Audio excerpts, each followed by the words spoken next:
Number 8, Double Dragon 2: The Revenge, released for the Nintendo Entertainment System in 1988. This game is rare in the fact that it is unlike most of the games I stream. Most games I stream I'm playing for the first time, but Double Dragon 2: The Revenge, I used to play this game as a little kid over and over and over again. I know I beat it many times with the Game Genie. I probably beat it without the Game Genie, although I'm not certain. As I've been revisiting some of my childhood favorites, I realized that many of them I actually never beat without a Game Genie, so I'm not sure. But I did beat it without a Game Genie this time, including taking on the Shadow Master and beating the game on the hardest difficulty. Double Dragon 2 is a unique beat 'em up with a combat system that I absolutely loved as a kid and I still feel holds up really well. It has an iconic soundtrack. The music change during the final showdown with the Shadow Master is one of the most epic pieces of sound design in 8-bit media. Yes. Is he dead? No, he's not. Oh, the music, yes!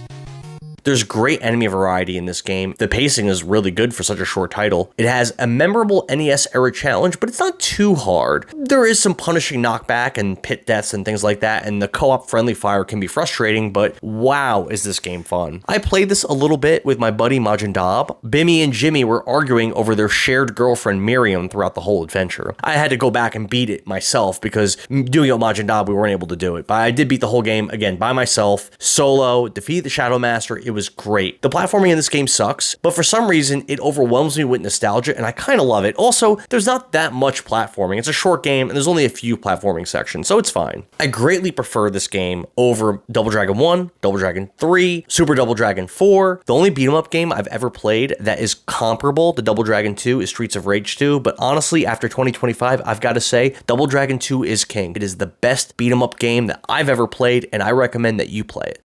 Number 7, The Legend of Zelda: Twilight Princess, released for the Nintendo Wii in 2006. I played this game when it released on the Wii, and I got pretty far into it, and then I kind of got bored and stopped playing. But man, I'm glad that I revisited it, played it on stream in 2025, because it is now my second favorite Zelda game. I love some of the new tools that were introduced in this game, specifically the Dominion Rod and the Beyblade item, but I wish there was more opportunities to use those two tools. I found that this game was very epic. I enjoyed playing as the wolf, even though I heard a lot of people don't like that. I did. I liked it. Midna is awesome, and for some reason, people in the chat were all in love with her. We're talking about how hot she was. I didn't realize that she has like a full-grown form until the very end of the game. Yeah, she was a really popular character. Combat in this game felt great. It felt deep. It felt rewarding. I would actually say that combat in Twilight Princess is the best combat I've ever seen in a Zelda game. I completed the Cave of Ordeals, which was quite a fun challenge. It was pretty difficult, and I thought it was interesting that Telma was such an attractive older woman, such an attractive NPC, but I felt like she was kind of wasted potential because Link foolishly pined over this random female Orden villager instead of the baddie that is Telma. The bosses in this game were kind of easy. I found every single dungeon in this game, except for the Sky Dungeon, to be great. I love the dungeons in this game. I love this game. The story is epic. The visuals and aesthetic were dark and beautiful. I would heavily